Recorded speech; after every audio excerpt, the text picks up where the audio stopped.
Então, boa noite a todos e todas, tá? Então essa live ela vai ficar gravada depois para os outros servidores, tá?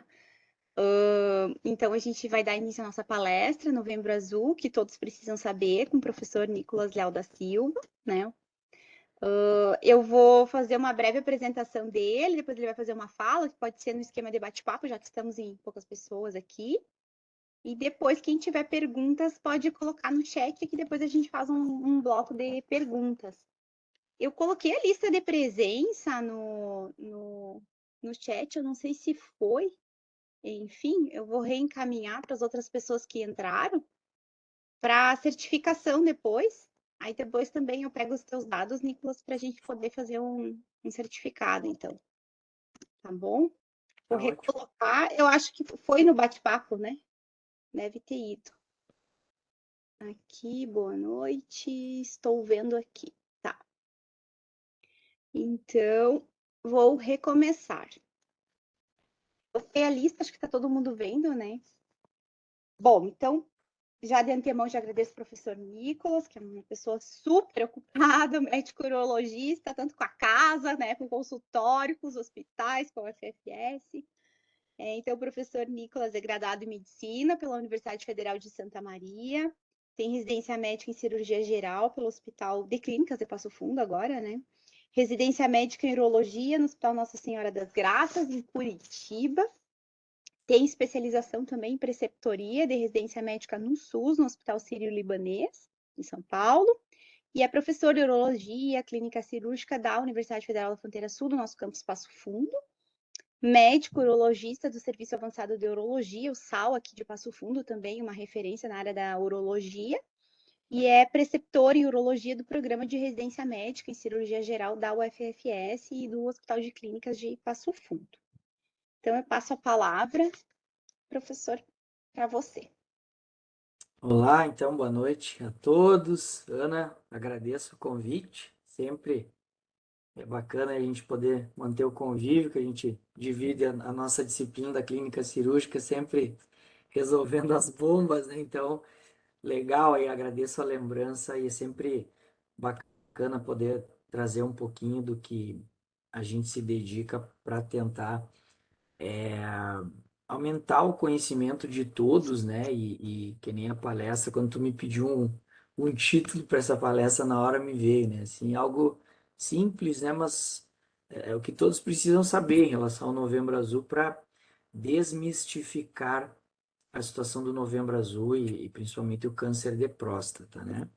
Então eu tenho aqui alguns slides que eu preparei e tal, que vão guiar aqui a minha fala, né? Para a gente não ter uma fuga de ideias e, né, fazer com que seja algo bem completo, mas já de antemão, assim, peço para todos, né, a qualquer momento, se surgir uma dúvida, um comentário, fiquem à vontade para interromper e fazer os seus apontamentos.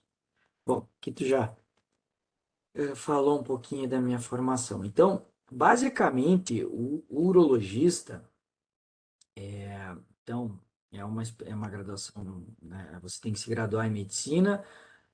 Você faz 2 anos de residência em cirurgia geral, esse ano já passou para 3 anos, tá?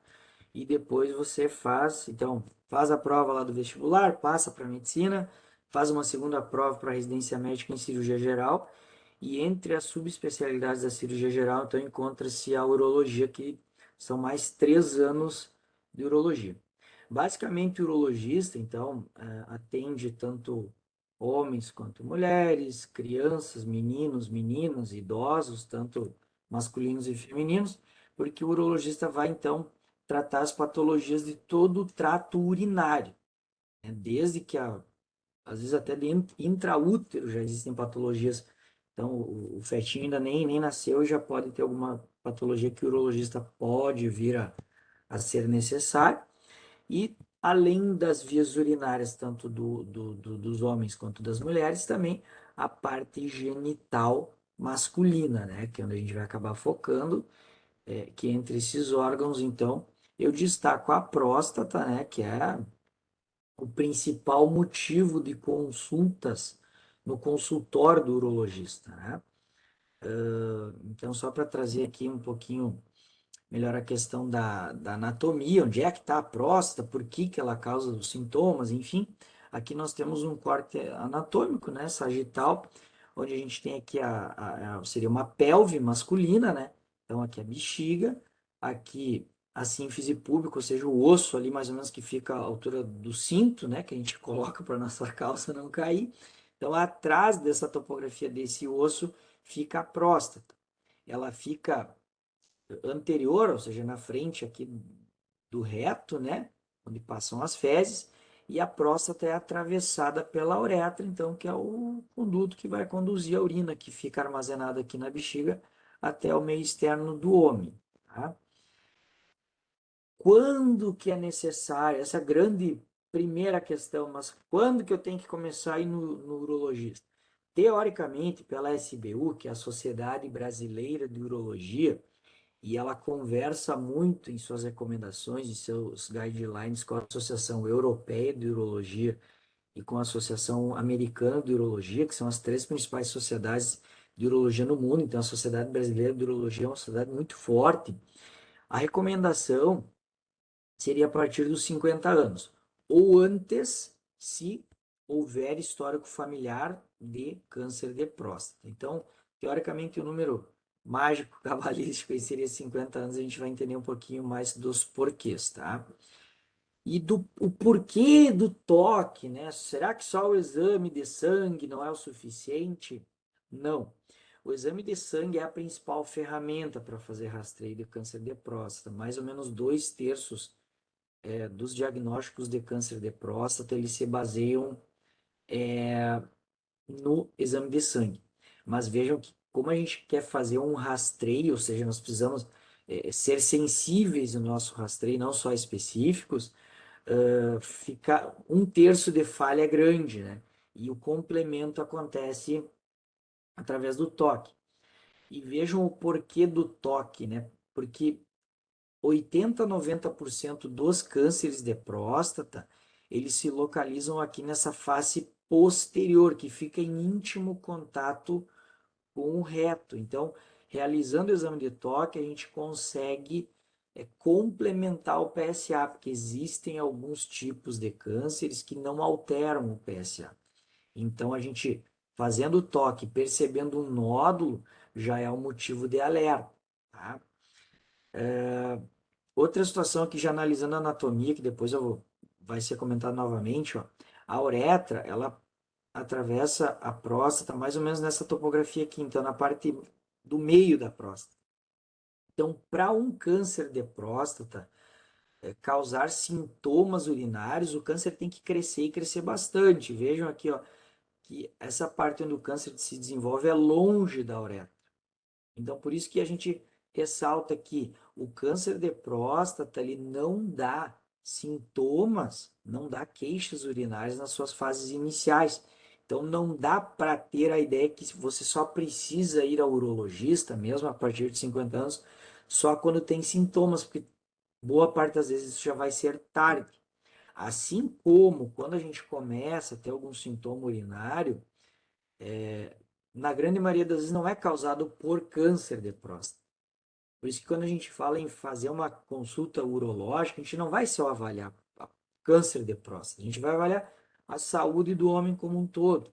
Então é interessante que esses conceitos de câncer, sim, se busca o câncer, mas se avalia toda essa questão urinária, urológica, a questão da parte de qualidade de vida do homem, se está havendo alguma situação que possa estar comprometendo essa qualidade de vida. Então, é interessante que a gente amplie um pouquinho o nosso leque e não fique só focado no câncer de próstata, tá? Então, além do exame de toque, além da conversa, né, que o termo técnico é anamnese, nós vamos solicitar alguns exames de laboratório, então exame de sangue, exame de urina, né? Entre os exames, o PSA é o exame mais conhecido, né? Que ele é um exame que vai nos auxiliar no rastreio do câncer de próstata. Ele é uma sigla, né? Em inglês, onde se a gente for trazer português, então é antígeno prostático específico. Então, a alteração do PSA é um alerta para uma possível patologia da próstata. mas vejam que ele é um exame próstata específico e não câncer específico. Então, muitas vezes nós temos alteração de PSA, mas isso não significa que a gente tenha câncer de próstata, tá? Além disso, também está bem recomendado a realização do ultrassom, né? Que é um exame que vai avaliar a anatomia dos rins, a anatomia da próstata, a anatomia da bexiga, a anatomia dos ureteres, então ele complementa. Assim como a gente já pode ampliar esse ultrassom para ser feito um ultrassom de todos os órgãos abdominais, já vai ver fígado, pâncreas, vesícula biliar, para ver se tem pedra na vesícula, se não tem, enfim. Tudo isso acho que é interessante para que seja, que nem eu falei anteriormente, avaliada a saúde do homem, não só algo focado na questão prostática ou urológica. E o que é fator de risco, então? A idade é o principal fator, então quanto mais idoso o homem, maior a chance de ter câncer de próstata. A hereditariedade também. Vejam que se nós formos analisar de uma forma isolada o risco aleatório de ter câncer de próstata, se eu não tenho ninguém na família, é mais ou menos 8% em relação à população geral. Se eu tenho um parente de primeiro grau, ele praticamente dobra. Se esse parente de primeiro grau teve o câncer e antes de 60 anos para urologia ainda é um guri, né? Então jovem, relativamente jovem, né? Já aumenta uma vez e meia. E se eu tenho 3 ou mais parentes de primeiro grau, veja que esse aumento já é importante, ele já passa para um terço, até quase metade de chance, né? Então é interessante também o histórico familiar, por isso que quando a gente tem alguém na família com câncer de próstata, a gente antecipa em pelo menos 5 anos, então teoricamente a partir dos 45 anos. E outra coisa que eu chamo a atenção, que a idade, a hereditariedade, eu não consigo modificar. Não são fatores de risco modificáveis. Eu posso ter os melhores hábitos de vida do mundo, mas se eu tiver uma, entre aspas, uma genética ruim, e se tudo der certo, que nem eu brinco com os pacientes, da gente viver bastante, a chance de ter câncer de próstata, infelizmente, ela é considerável. Para daí sim entrar estilo de vida, tá? E outra coisa que eu vou até modificar um pouquinho aqui, ó. Pessoas afrodescendentes, ou, né, raça negra, vamos lá, não é demérito nenhum, né? A gente está agora numa situação um pouquinho, tem que ter cuidado com as palavras, né? Então, mas aqui como é uma conversa informal, então, e mesmo que numa conversa formal, eu gosto de falar isso aí também, que é negro, né? Isso tem que ser orgulho, enfim. As pessoas afrodescendentes também têm uma chance um pouquinho maior em relação aos não negros de ter câncer de próstata, porque os níveis de testosterona dos negros eles são mais altos, tá? Então, vejam aqui em relação à idade, ó, aqui é uma correlação entre a idade em si e os casos de câncer de próstata. Nós temos aqui até os 45 anos, ó, basicamente a gente não tem casos, né? A partir dos 50 começa a haver um aumento. Mas o aumento mais exponencial, mais importante, ou a faixa etária que a gente tem mais casos é aqui, ó, entre 60 anos até 75. Por que que essa curva aqui ela não segue sempre subindo? Porque as pessoas começam a morrer de outras coisas. Lembrando que a média da população, a expectativa de vida da população aqui no Brasil, ela vai ser em 74, 75, 76, aqui na nossa região sul, mas no mundo não é muito longe disso. Então, por isso que essa curva aqui ela não segue sempre subindo, né? Porque as pessoas morrem de outra coisa. Então, os jovens morrem de acidente, né?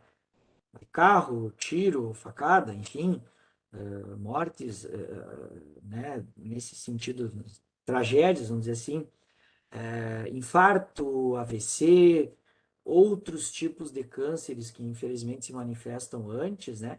Então, por isso que não é uma curva que sempre sobe.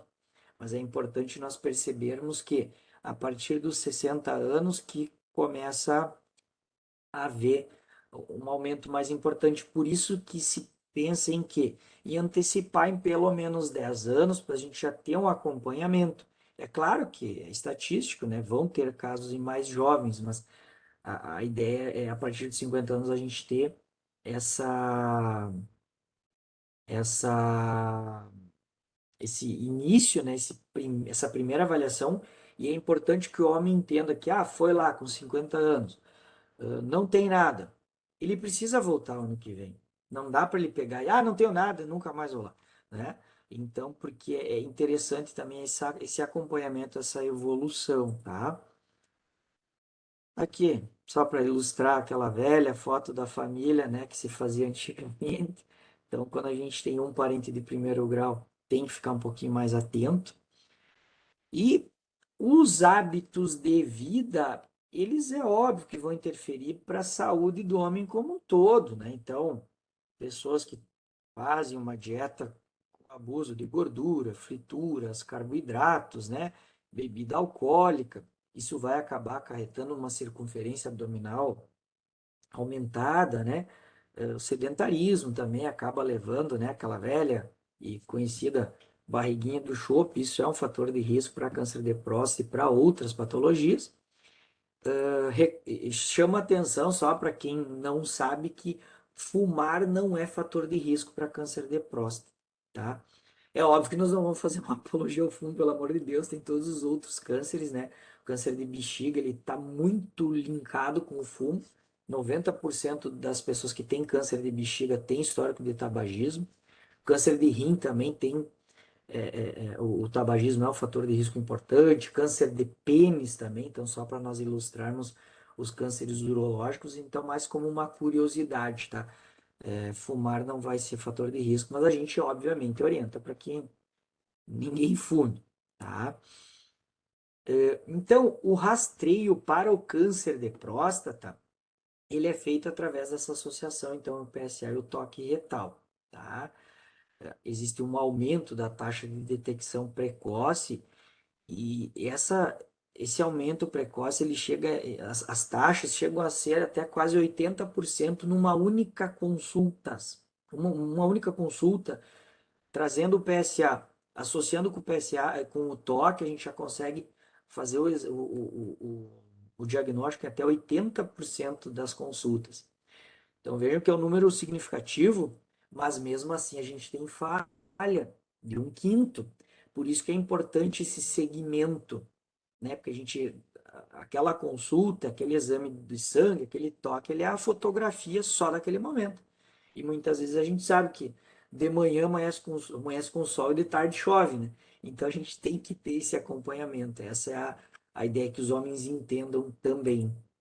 E quando então que vai haver uma suspeita? Quando que nós médicos urologistas, vamos incorporar aqui o detetive, aqui o Sherlock Holmes, né? Quando que a gente tem que ir adiante na investigação para, né? Opa, acendeu a luz amarela, existe uma possibilidade de ter câncer de próstata, entendeu? Quando o PSA estiver alterado, quando o exame de toque estiver alterado, ou mesmo em níveis considerados normais de PSA, mas eu me baseando no ano anterior, havendo uma alteração, que talvez ainda nem tenha sido uma alteração ao ponto de que já entre em níveis alterados, mas é uma alteração que já chame um pouco a atenção, já é um fator para a gente já pensar. Fala, Edson.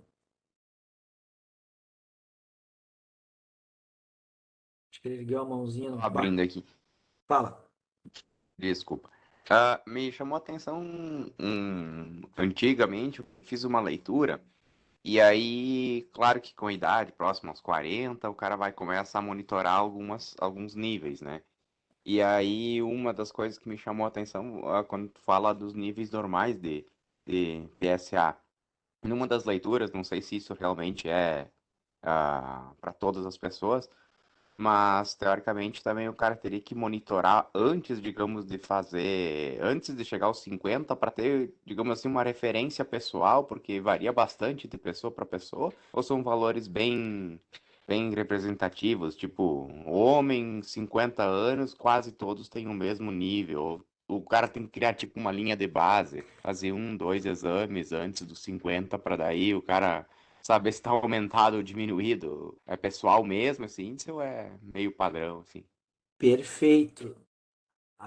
não é algo assim matemático, sabe? Não é.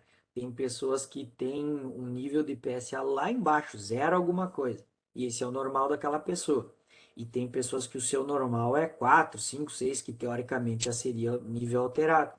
Então, é interessante que também os homens entendam, e nós temos uma noção disso, como a gente acaba estudando estatística, né? Eu digo todos nós, né? Professores e linkados a uma universidade, então que as coisas para a gente montar um trabalho e tal, a gente vai fazer linkar, vai juntar os dados, mas vai haver essa variação, né? Então a ideia é o quê? O paciente trazer os seus exames para que seja feita uma avaliação singular, ou seja, do seu João, quando ele tinha 48 anos, ele foi lá a primeira vez consultar e estava assim, com 49, tá igual ou não.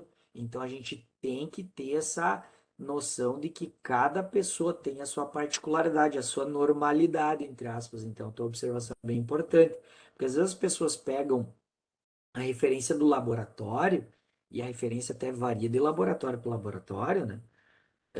E não, mas o meu tá dentro do padrão.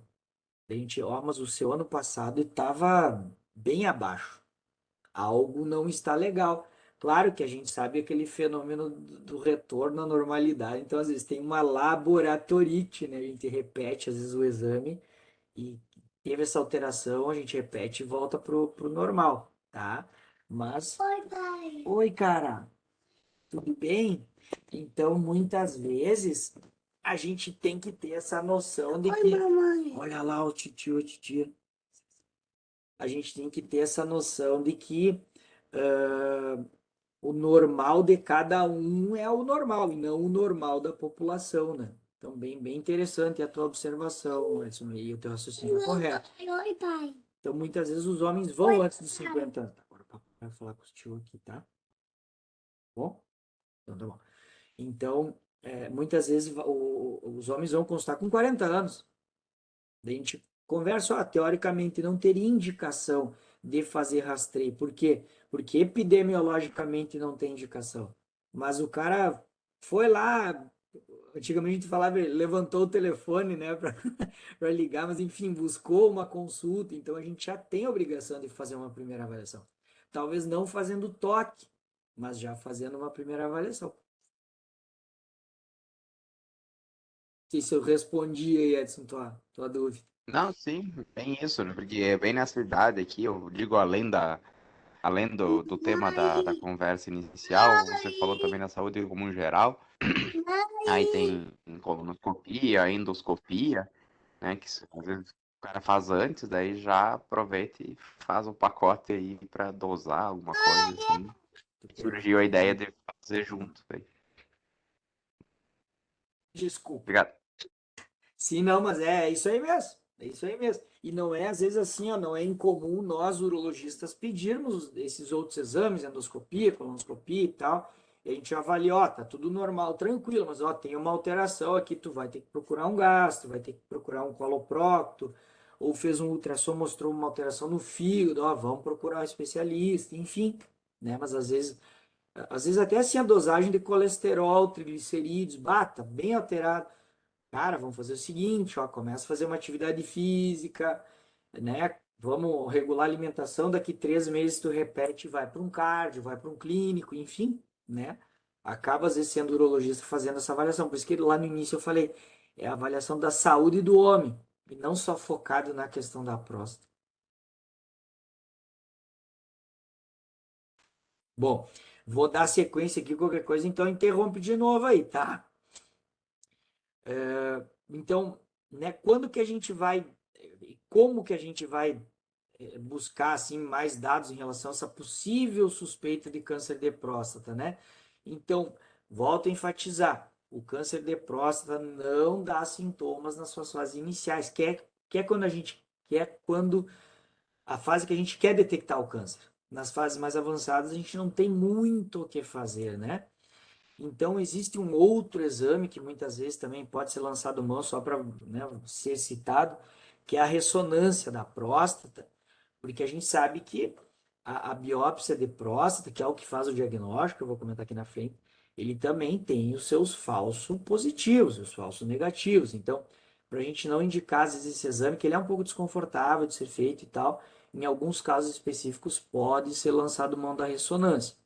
E, basicamente, a ressonância vai ser avaliada e vai ser classificada alguma alteração na próstata que, se porventura exista, numa classificação chamada de PIRADS, que são os nódulos prostáticos. E vejam que a classificação vai de 1 a 5.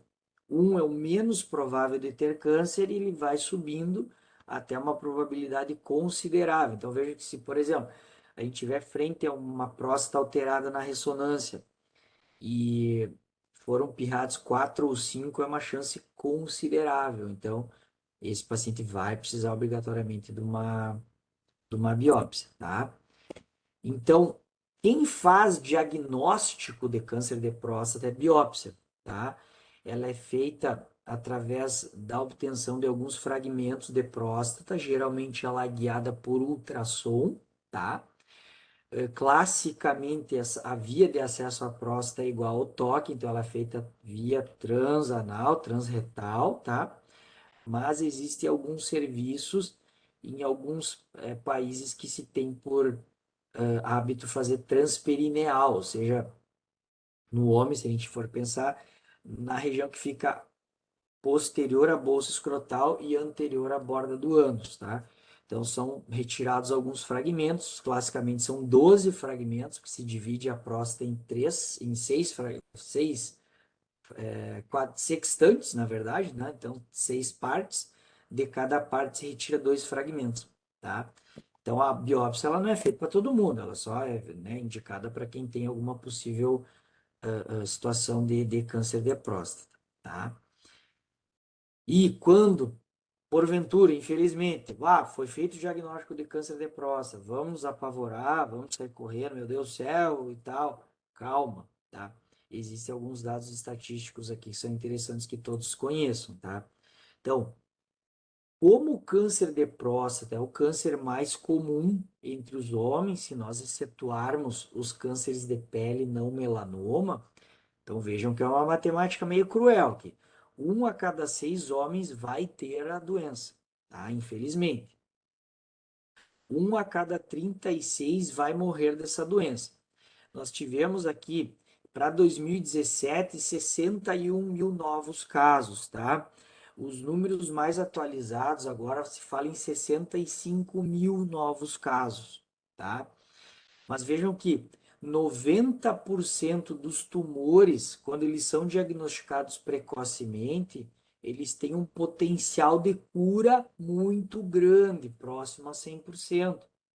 Por isso essa quase esse mantra de se falar que nós queremos fazer os diagnósticos precoces, tá? E aqui, essa frase aqui é a que mais chama a atenção. Ó. Apenas 1/3 dos homens admitem que foram ao urologista. Não é só 1/3 que foram, mas 1/3 que contam. Por quê? Porque existe ainda a questão do preconceito, a questão do homem ficar com receio de que os outros vão dar risada, e aí gostou, vai mandar flor pro urologista, aquela brincadeira toda que existe. Então, o que nós queremos também com essas aulas, essas palestras, essa questão do Novembro Azul, é desmistificar e dizer que o cara que vai lá no urologista, ele que tem que se orgulhar. Ele que tem que falar, poxa, eu fui e não mudou nada no que eu sou, né? Então, nas minhas ideias, nas minhas opiniões e tal. Então, nós precisamos aumentar essa estatística aqui, tá? Então, existem várias, se vocês procurarem lá na internet, vários folders, várias imagens, vários, né, situações que a Sociedade Brasileira de Urologia tenta chamar atenção de alguma forma, né, da importância de que se busque essa avaliação urológica, tá? Então, algumas dúvidas comuns são essas aqui, ó. Quais são os sintomas? Então, teoricamente, né, inicialmente nós não vamos ter sintomas por aquela situação anatômica que eu passei para vocês aqui no início da nossa conversa. Risco familiar, sim. E o exame de sangue substitui o exame de toque, o exame da próstata, né? Não, eles são complementares, também por aquela situação que eu passei para vocês anteriormente, tá? Então aqui eu vou trazer para vocês alguns dados mais objetivos, tá? Esses dados são dados do INCA, tá? Mais atualizados, então vejam que previsão de 65 mil novos casos ano, tá? É óbvio que não é uma competição, mas vamos lá, vamos para o segundo colocado aqui, ó, 20 mil. Então, 29% para 9%. É muita diferença. Traqueia, brônquio, pulmão, vamos lá, 8%. E assim vai, né? Então, vejam a diferença da importância. Isso não é dado do consultório do Nicolas, dado do HC, dados da UFS, não. São dados do INCA, dados do Ministério da Saúde, tá? Vejam aqui em relação a morrer de câncer, tá? Traqueia, brônquio, pulmão, são os que mais matam. Na sequência já vem a próstata. Qual é o viés? Às vezes a gente não consegue determinar se a pessoa morreu de ou morreu com, né? E o cara, para ter câncer de pulmão, na grande maioria das vezes, ele fuma. Então, é um paciente que tem um risco maior de AVCSA, né, ter um derrame, de ter um infarto, às vezes é um cara sedentário, né? Então, pode ter uma trombose, outras situações que também vêm linkados com o cigarro, que é o principal fator de risco para o câncer de pulmão. Então, se nós formos analisar só fator de risco isolado, a próstata acaba sendo mais importante, teoricamente ela não tem um fator de risco externo, mutável, modificável, é ter a próstata, viver e histórico familiar, né, que são os principais. Então vejam o quanto é importante essa questão de se tentar fazer o diagnóstico e quase que eu não consigo modificar a evolução natural da doença. Se é para ter, eu vou ter, né? E é um número bem considerável. Sim, as gotas prostáticas, na verdade, ela basicamente é um fitoterápico que alguns homens referem a algum tipo de melhora, mas não seria para câncer, seria para hiperplasia benigna de próstata, que é a próstata inchada, a próstata aumentada de volume, que essa sim causa sintomas de dificuldade para urinar, porque a próstata cresce e acaba dificultando um pouco a saída da urina, sabe? Não se tem algo formal, assim, um guideline, um estudo, um ensaio clínico randomizado, duplo cego, enfim, algo num livro de referência sobre essa situação. Mas ele é um fitoterápico. Eu, particularmente, não prescrevo, mas não condeno quem usa e os pacientes que vêm usando, eu falo para manter. Se ele está se sentindo bem, eu oriento que mantenha. Mas eu não indico, por uma questão que eu não tenho literatura embasando, sabe? Então, se um dia alguém quiser se dedicar a isso, vai dar um belo trabalho, né? Vai ser algo, ó, tem dados estatísticos aqui indicando o uso, mas não se tem. Oi, papai. Oi, queridão. Tá tomando água? Tô tomando água. Tá bom? Então tá. Então, gente, essa questão do Novembro Azul, ela é uma campanha mundial, né? Ela teve a sua... Disponha, qualquer coisa interrompe aí, Thaís. Ela chama a atenção dos homens, o objetivo é esse. Não é encher o consultório do urologista, tá? É chamar a atenção dos homens e também das mulheres, que tem pai, tem filho, tem esposo, enfim, vô, vizinho, tio, amigo, né? Para que se difundam esses dados, né? Porque eles não são dados que precisam ficar só no meio acadêmico, ou no meio médico, enfim, não, são dados comuns, né? Então, o Novembro Azul veio para isso. Ele iniciou lá na década de 1990 e poucos, lá na Austrália, que teve seu início, depois Estados Unidos, e acabou felizmente se difundindo pelo mundo para chamar a atenção dos homens em relação a esses números, que são números muito importantes, né?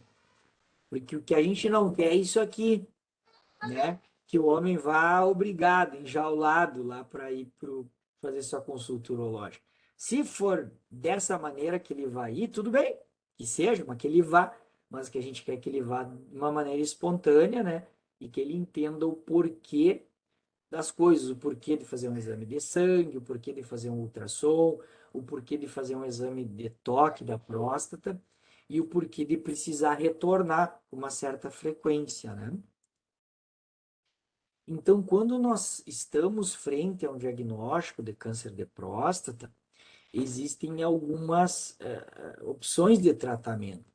Mas essas opções de tratamento não vão se basear só no que eu quero, eu paciente, ou no que eu, médico urologista, entendo que é o melhor. Cada caso é um caso. E a definição do tratamento é feita através das especificidades da doença e das individualidades e das expectativas de cada paciente. Então, existem cânceres que, por incrível que pareça, eles são praticamente indolentes, ou seja, a chance de que essa doença evolua ao ponto de comprometer a qualidade de vida é tão pequena que a gente faz o que a gente chama de vigilância ativa. Não é assim que, não fez nada. É feito o que a gente chama de vigilância ativa, ou seja, o paciente é acompanhado mais de perto ainda. Então, a cada 4 a 6 meses, ele vai fazendo alguns exames para a gente ver se essa doença continua estável ou se ela está evoluindo. E nesses casos, o PSA também é uma bela ferramenta.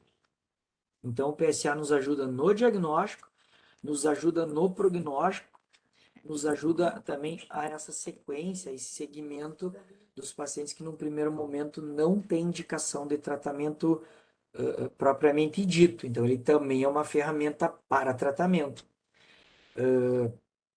O padrão ouro é cirurgia, né? Então, quando se tem indicação de cirurgia, quando o paciente tem o que a gente chama de status performance, ou seja, não adianta eu fazer o diagnóstico num paciente de 79 anos, sequela de AVC, acamado, vários infartos, com um monte de doenças, que, como é que eu vou operar esse paciente? A chance da cirurgia matar ele é considerável, né? Então, quando o paciente tem indicação precisa e ele tem saúde para ser operado, pode ser uma opção de tratamento. Então, existem 3 maneiras de abordar a próstata, que é a maneira tradicional. Repete a tua pergunta, faz favor, que o chat aqui ele apareceu e acho que eu estava meio distraído aqui, concentrado e já não aparece mais para mim. Consegue? Nicolas, depois que você finalizar a parte do tratamento, a minha dúvida é assim, como é que é a tua realidade no consultório? E se na tua visão, que você já é urologista há bastante tempo, essas campanhas do Novembro Azul realmente conscientizam de fato, tá? Que eu vejo ainda muito preconceito, né? Mas eu imagino que deve estar bem melhor que um tempo atrás. Mas tu tem observado essa onda, né, azul, enfim, do homem tentar se cuidar mais? É mais essa minha dúvida, assim, porque o Outubro Rosa já existe há muitos anos, né? E aí o Novembro Azul se aliou a isso e tem se falado muito nisso, mas a gente se pergunta, né, o quanto de fato é o homem que vai, é a mulher que agenda e o homem vai, né? Essa é a minha dúvida, tá? Sim. Eu vou finalizar aqui então rapidinho a questão do tratamento das vias, né? Então, a cirurgia cortada, a cirurgia por vídeo, a cirurgia por robô, que agora, a partir de janeiro, já vai ser uma realidade aqui em Passo Fundo, no Hospital de Clínicas, né? Já é uma realidade em Porto Alegre, Curitiba, São Paulo, Rio, outras capitais, Blumenau também nós temos. E algumas situações podem ser tratadas com radioterapia, com bloqueio do hormônio, e lá em último caso com quimioterapia. Então aqui, sim. Ana, então assim, ó, essa questão de se nós estamos atingindo os homens, eu percebo que ao longo do tempo, sim, tá? Eu acabei minha formação em urologia faz 11 anos, então eu estou aqui em Passo Fundo. Então, se eu contar mais 3 como residente de uro, então 14, quase 15 que eu tenho uma vivência direta com a uro. É bem interessante já a modificação, sabe? Antes, e um termômetro, às vezes, era sala de espera. A gente vê, assim, que o pessoal hoje, assim, interage mais, mal ou bem, brinca, assim, ó, agora é minha vez e tal, sabe, assim, mas, assim, num ambiente legal, num ambiente de quê? De entender que o objetivo dessa conversa é que nós todos possamos chegar. Óbvio que todo mundo quer viver o maior tempo possível, mas com qualidade de vida, né? Então, os homens, ao longo desses anos, e eu acho que é bem válido essa questão do Novembro Azul, começaram a entender que precisa ir, por quê? Porque se eu for ter, é melhor que se determine o quanto antes, para que se faça o melhor tratamento possível, o tratamento menos agressivo possível. E às vezes assim, tá, já respondo também. E às vezes o que eu tento sensibilizar os homens é o seguinte: se você não está muito preocupado consigo mesmo, tipo, se é para ter, não, azar, pensa o quanto que isso pode ser impactante nas pessoas que estão ao seu redor, na sua esposa, nos seus filhos, nos amigos, no vizinho lá, na turma que joga futebol, na turma que faz o churrasco uma vez por semana, uma vez por mês, enfim.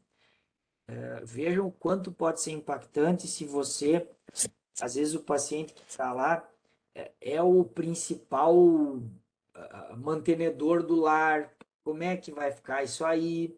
Então, serve como apelo o quanto que isso pode impactar. Poxa, os filhos têm uma qualidade de vida X. Será que se ele ficar doente já de uma maneira que ele não consiga muito tratamento, o filho vai conseguir ter a qualidade de vida X? Será que não vai vir para um Y? Então, quando a gente vai nessa situação que a gente pega no sentimento do homem, muda um pouquinho. E não é fazer terrorismo, é realismo, né? É falar que nem dizia o Nelson Rodrigues lá, a vida como ela é, né? Então, nós precisamos alertar das possíveis consequências de não fazer essa avaliação, né? Respondendo a pergunta aqui que foi feita agora por último, os homens, a ideia é que o homem vá para avaliar a sua saúde. É óbvio que a gente vai dar uma ênfase na questão prostática, né? A pessoa chega lá, eu tô com uma ressonância da cabeça, pode ver, posso. O que tem que fazer aqui? Olha, recomendo que tu vá em alguém mais dessa área, né? Porque eu não vou te dar algo assim muito preciso. Mas a questão é o quê? É avaliar como que está a saúde como um todo e, num primeiro momento, prevenir o que pode ser prevenido e diagnosticar precocemente o que pode ser diagnosticado precocemente. Se for necessário algum tipo de tratamento, fazer o melhor tratamento possível para aquele paciente. Porque se eu pensar em tratar só o câncer, às vezes eu vou ser agressivo para todo mundo. Mas eu tenho que ouvir também as expectativas de cada pessoa. Tem pessoa que vai chegar lá e vai falar assim, Nicolas, eu não quero fazer cirurgia. Não quero, não quero, não quero. E na medicina tem uma situação que se chama princípio da autonomia. Desde que o paciente esteja lúcido, ele tem autonomia para definir o que ele quer, mesmo que a filha diga que tem que fazer, a esposa, o filho, enfim. Não, eu não quero. Tá bom. A minha obrigação é orientar da maneira mais clara possível e deixar claras as possíveis consequências de tratamento ou não tratamento, tá?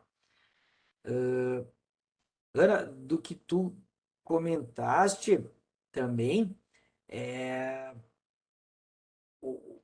a questão de que a situação assim, mudou muito. Eu vejo assim, que aqui em Passo Fundo a gente atende uma área de quase 2 milhões de habitantes. Às vezes vem pacientes lá do Mato Grosso, do oeste lá, oeste do Paraná, oeste de Santa Catarina, que tem a sua família aqui. E a gente sabe que a nossa região aqui, principalmente em Passo Fundo, é um polo em saúde, né? Eles vêm consultar e às vezes assim, pessoas principalmente que moram mais em cidades menores, que tem ainda aquele preconceito, a gente já está conseguindo de alguma maneira entre aspas, sensibilizar. É óbvio que nós não vamos sair postando no Face, no Instagram, ó, o seu fulano veio aqui hoje, pelo amor de Deus, né? Mas é bacana isso, assim, que a cada ano, se a gente conseguir sensibilizar um homem a mais, a gente conseguir puxar ele para aquela estatística lá de 90% de cura, quando o diagnóstico é feito precoce, já valeu essa conversa, né? Já valeu o Novembro Azul, né? Então essa é a ideia. Tá bom. Mais alguma questão? Ah, Ricardo, ó, tem uma pergunta aqui. Nicolas, não sei se você consegue ler ou você quer que eu leia para ti. Eu acho que deixa eu ver Quer aqui que eu se eu leia? o chat aqui que eu Oi, acho que eu faço a pergunta aqui no áudio mesmo, Ana. Então tá. Então, professor, o meu pai faleceu com câncer de próstata, né?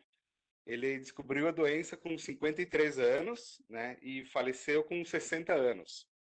O fato dele ter tido a doença relativamente novo, né? Então, com 50 e poucos anos, aumenta o meu risco do que se ele tivesse tido a doença com 65 anos, por exemplo? sim, vamos lá aqui, ó, vou voltar aqui, ó. Deixa eu ver se eu consigo aqui, ó. Vamos lá para eu te mostrar aqui, ó. Sim, ó. Se tu não tivesse ninguém na família, 8%. O fato do teu pai, né, infelizmente, poxa, e jovem, né, dobra. E se ele teve jovem, aumenta um pouco mais, ó. 2,5 vezes, mais ou menos. Então, para responder aqui a tua pergunta, sim, infelizmente. Então, eu tenho 42 anos. Eu deveria fazer um exame mais cedo do que os 45, que seria o normal? Cara, agora sim, off-label. Eu, se fosse tu, iria buscar alguém para ser assim, bem, uma conversa informal. Sim, Não, é uma pergunta. Obrigado. sim, certamente.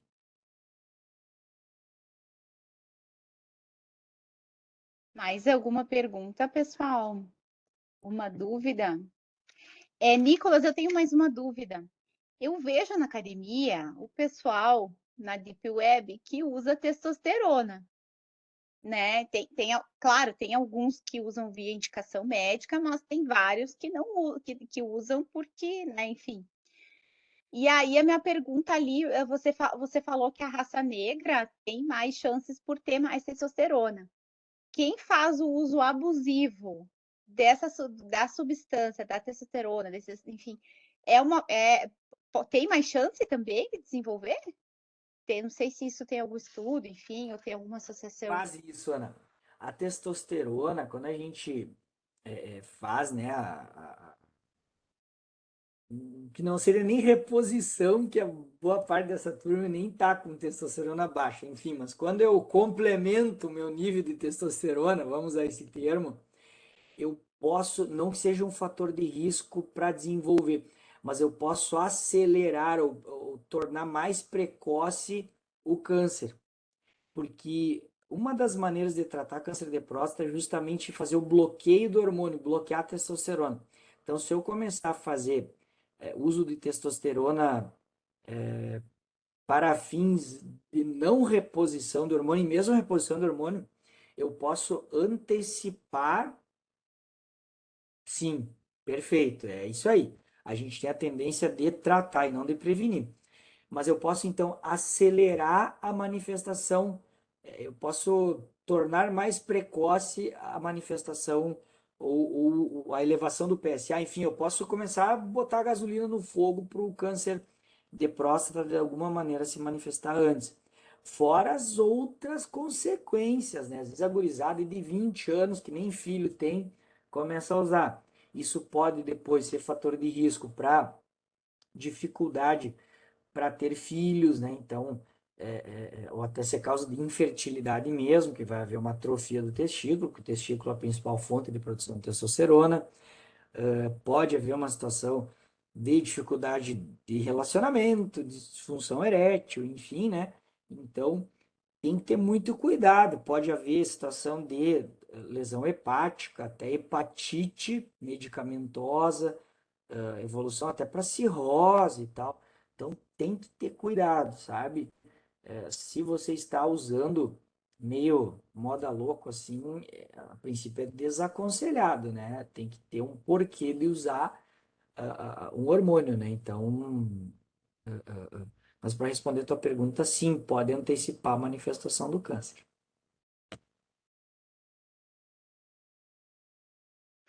Mais alguma pergunta? O Bert falou ali que o problema também está na cultura, né? Não há muita cultura realmente de prevenir. O homem é assim, de uma certa forma, né? Eu vejo, assim, a gente tem que mandar ir no médico, né? Para É, tudo, assim, né? Vai, marca consulta, marca isso, marca aquilo. E a mulher já é bem diferente, ela já tem essa cultura da prevenção, né? Não sei se é por causa disso que a mulher vive mais, eu acho que mas a é um mulher dos vai muito fatores. no médico, né? É um dos fatores, viu? Porque é cultural a menina, antes de iniciar, né, seus relacionamentos, né, mais íntimos e tal, a mãe já leva no ginecologista e ela já entende a, a importância daquilo, de ir lá fazer o exame preventivo, né, e tal. Então, é importante, sim, né? Depois de uma certa idade já começa também a fazer mamografia, né? Que nem tu comentaste antes do Outubro Rosa e tal. E não é uma competição, mas veja como as mulheres dão importância para isso. Mas o câncer de mama, ele tem uma previsão de casos, geralmente em média 10 a 15 mil casos a menos do que o câncer de próstata, né? E se faz toda aquela situação, né? Um tempo atrás tinha aquela campanha lá do Eu Tenho Peito, né? Que vai lá e vocês que, sei lá, as mulheres que já fizeram mamografia, é desconfortável, é horroroso pelo que falam, né?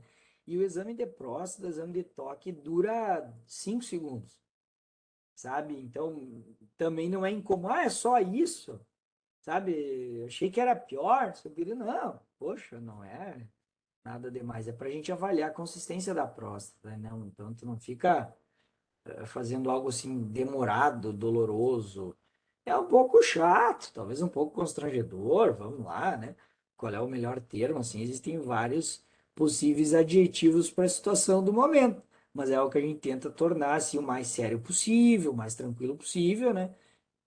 E os homens cada vez mais estão entendendo a importância. Bom, não sei se mais alguém tem alguma pergunta. Ah, Josi. Então tá, Josi, vai lá.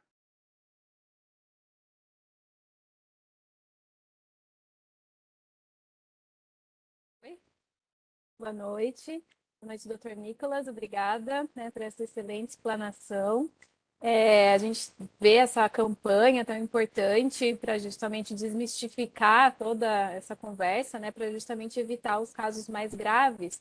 Mas eu queria perguntar a respeito dessa situação quando chega, né, num estágio mais avançado, a respeito das metástases, a gente, né, pela estudar a patologia em si, a gente sabe epidemiologicamente que isso acaba acometendo mais a região óssea, mas eu queria saber, né, a sua prática clínica, em quais outros mais locais se costuma ver essa disseminação, até por ser um alerta mesmo, né, de que realmente às vezes a próstata, o caso é mais silencioso e quando vem já está numa situação já secundária. Então, era essa a colocação. Muito obrigada. Perfeito, ótima observação. Então, assim, ó, os cânceres, né, como via de regra, eles têm três vias para fazer a sua disseminação. A via linfática, ou seja, pelos ductos linfáticos, que pode haver, então, aumento dos linfonodos, né, que o pessoal chama de íngua, né, tô com uma íngua, assim. Então, geralmente, o câncer de próstata, quando ele se dissemina via linfática, ele vai acometer os linfonodos que ficam no retroperitônio, que é o local dos grandes vasos, que fica ao lado da coluna. Então, também não vai causar sintomas inicialmente. Ele pode manifestar para os ossos, que nem foi muito bem observado, que daí sim pode haver dor, desconforto, em situações mais sérias ou graves, até uma fratura óssea. Então, imagine que às vezes a gente faz diagnóstico de câncer de próstata quando o homem faz uma fratura de vértebra da coluna lombar. Começa com dor, pá, fratura. Aí você vai ver que geralmente as lesões ósseas, ou por perda de tecido ósseo, ou alguma outra metástase, são chamadas lesões líticas, ou seja, você vai perdendo tecido. E a lesão do câncer de próstata é uma lesão osteoblástica, ou seja, o tumor cresce, vai como se fosse comendo o osso e puf, o osso fratura. Então, imaginem que situação dramática o homem às vezes está com uma dor intensa lombar. A gente vai ver uma fratura óssea patológica por câncer de próstata. O tratamento ele acaba sendo praticamente paliativo. Então, a via linfática, a via hematogênica, que o principal são os ossos, e a outra possibilidade são os órgãos adjacentes, né? Então, o câncer de próstata pode crescer ao ponto de, por contiguidade, comprometer a bexiga, os ureteres, que são os canais que levam a urina dos rins até a bexiga, e daí cursar com sangramento, com a urina trancada, com dor no períneo, ali na parte, né, de baixo mesmo. Então são situações mais dramáticas que daí não é o que a gente quer, porque a gente não tem muito o que fazer do ponto de vista de resolução. A gente consegue dar uma paliação, dar um conforto para o paciente, tá? Mas basicamente essas seriam as vias, né? A via pelo sangue, ou hematogênica, que deu os ossos, a parte linfática e a parte por contiguidade. A questão de tirar a próstata profilaticamente, vamos lá. Fazer uma prostatectomia radical, que é a cirurgia que tiraria toda a próstata, é uma cirurgia de grande porte, mórbida e até mortal. Existem riscos, né? E quais são os riscos de se fazer uma prostatectomia? A pessoa pode ficar incontinente, ou seja, pode ficar escapando urina. Ela pode ficar impotente, né? Ou seja, você pode não conseguir mais ter ereção, tá? Ou ficar com uma dificuldade, né? Pode haver durante a cirurgia todos os riscos inerentes a uma cirurgia. Então, pneumonia, uma embolia de pulmão, uma infecção no sítio cirúrgico, uma infecção em alguma outra parte, hérnias no local, nos locais das incisões para ser feita a cirurgia, trombose nas panturrilhas, que daí também pode levar a embolia, pode infartar, pode sangrar durante a cirurgia ao ponto de precisar fazer transfusão de sangue. Então, não, relação custo-benefício de tirar profilaticamente, não, porque os malefícios são maiores do que os benefícios de fazer uma cirurgia profilática, vamos dizer assim.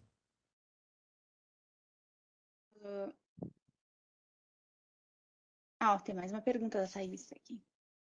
De cura, quando o diagnóstico é feito precoce em mais ou menos 90%, né? Segue os dados ali da Sociedade Brasileira de Urologia.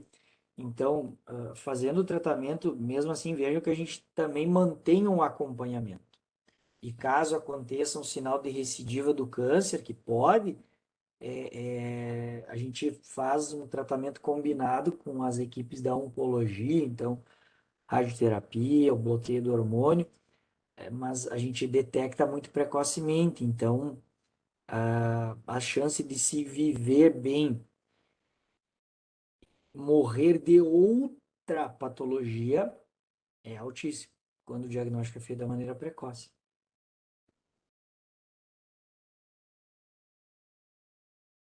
Bom, dado o avançado da hora, queria agradecer, então, os nossos colegas aqui do Campus Passo Fundo, que estão presentes aqui, e essa live vai ficar gravada também, vai ser repassada aos outros colegas, né, dos multicampos, né, enfim. Agradecer muito o Dr. Nicolas, né, professor nosso lá do Campus Passo Fundo, acho uma palestra, imagino que todo mundo tenha tido a mesma percepção muito didática, né, uma fala muito fácil, Eu acho que todo mundo saiu aqui, a gente já promoveu no CIAS algumas outras atividades relacionadas com o Outubro Rosa, e foi a primeira vez que este ano a gente optou por fazer uma atividade do Novembro Azul, para também destacar a importância dessa causa de conscientização, haja vista a incidência, né, do câncer de próstata na população masculina. E assim, maravilhosa a tua explanação, Nicolas, só tenho que te agradecer, né, pelo excelente professor, médico, enfim, que você é, super reconhecido. Sei que o horário na tua agenda é complicado, você tem 2 filhos pequenos, né? Então, queria te agradecer. E o que eu não sei se as pessoas sabem, né? O professor Nicolas também é um grande cantor, compositor, nativista, premiado. Quem sabe uma próxima atividade do CIAS, a gente também faz uma atividade musical, né? Não, Ana, eu que agradeço aí o convite. eh, Peço desculpas aí pelas interrupções, mas é aquela coisa, né? Que nem dizia o Faustão lá, quem sabe faz ao vivo, tá aqui a galera correndo ao redor, ainda que não deu briga, pauleira, que às vezes dá. Mas agradeço aí a lembrança, agradeço o convite, fico à disposição de todos também. E ressalto a importância, né? A importância do câncer de próstata. Infelizmente, ele é um câncer muito importante em termos de números, né? Então, tomara que tenha servido para trazer mais informações para todos e conto com todos para disseminar essas informações para gente, que a gente possa levar saúde para os nossos, né? Para quem a gente gosta, para que eles vivam cada vez mais e com uma qualidade de vida cada vez maior. Agradeço a todos, agradeço aí as palavras gentis aí de agradecimento também. Então, fico contente e feliz aí que todos consegui trazer a mensagem de uma maneira clara, simples, que é o objetivo desse tipo de promoção, de evento, né? Então tá, obrigada, pessoal.